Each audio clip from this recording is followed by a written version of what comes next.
The explosive growth in the Uber ride-sharing service prompted a surprising admission today. Toronto Mayor John Tory says Uber's here to stay and cities will have to adjust.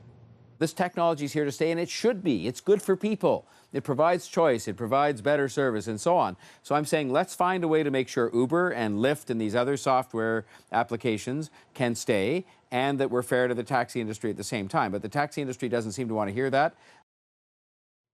Ottawa Mayor Jim Watson insists he won't take sides, saying there must be a level playing field for taxis and Uber.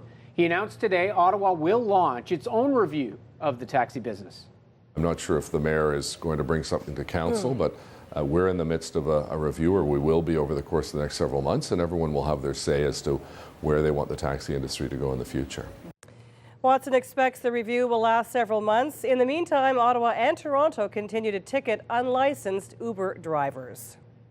Now, we've heard both sides of the argument over and over. Uber is faster, cheaper, and cleaner. Taxis licensed, safer, and regulated. So we decided to check out both services for ourselves. CTV's Matt Skube grabbed his phone and took to the road for a test. Matt? Carol Ann, everyone has their opinion on each service, but we wanted to see how they stacked up. So it wasn't very scientific, but yes, I took a couple of trips to the airport today in the middle of the day from the same starting point, and the results might surprise you. Taxi or Uber? We put it to the ultimate test. Hi there, can I get a taxi to the airport, please? Set up on a residential street in Hintonburg. We call for a cab. We start the clock to see how long it takes to get there, and just a few minutes later, our first ride arrives. So the taxi is here, and we have 5 minutes and 26 seconds on the timer. Jump in the taxi, and we're headed for the airport. Our driver has 35 years of experience, so he knows the route to take through some of the back streets to end up on Bronson Avenue. With minimal traffic, it doesn't take us long. A quick credit card transaction, and we're all set. Thanks very much. So we got to the airport. It took us about 15 minutes right on the dot from the time we were picked up. We have a 15% tip that we included. We also have a surcharge for using the card. So with all of that, the total comes to $37.67. Total time, just over 20 minutes. We head back to the same area and order a car on Uber. But after waiting and waiting, we run into a problem. So the timer is at 10 minutes right now waiting for Uber, but it appears there was an issue with the app. It looks like I actually already got charged for this trip.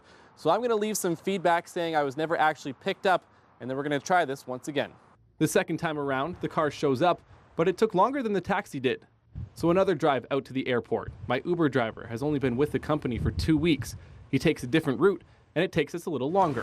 After the mix-up and the waiting, total time, 42 minutes. So the joys of technology. Unfortunately, the Uber driver that I had, his phone died on our way out here, so he can't put in where the trip ended. That means I'll have to wait to find out till he puts it in manually how much this trip cost. 20 minutes later, I get an email, just under $23. In the end, the taxi got us there in half the time, but Uber saved us $14. Now, I did get a refund for that first Uber ride that never actually happened. A couple of other things to keep in mind. An experienced taxi driver will know the better routes to take, especially during rush hour, but could cost more. On the other hand, Uber charges more during peak times, but still is usually the cheaper option. So Graham and Carol Ann, no matter what, and regardless of today's experiment, the debate is going to rage on. It will. CTV's Matt Skube reporting live. Thanks, Matt. You're welcome.